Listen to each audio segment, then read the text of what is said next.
రోజు స్నానం చేసి ఎర్రటి కుంకుమతో తలుపు మీద స్వస్తిక్ గుర్తు వేస్తే ఆ ఇంట్లో ధనలక్ష్మీదేవి శాశ్వతంగా స్థిర నివాసం ఏర్పాటు చేసుకుంటుంది.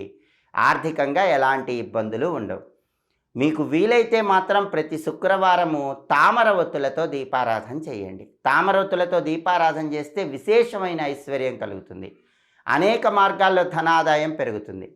అలాగే ఎవరైనా సరే ఎప్పుడైనా సరే లక్ష్మీదేవి ఫోటో ఇంట్లో పెట్టుకోవాలనుకున్నప్పుడు బయట నుంచి లక్ష్మీదేవి ఫోటో కొనుక్కొని ముందు ఆ ఫోటో దగ్గరలో ఉన్నటువంటి వేప చెట్టు దగ్గర ఉంచండి.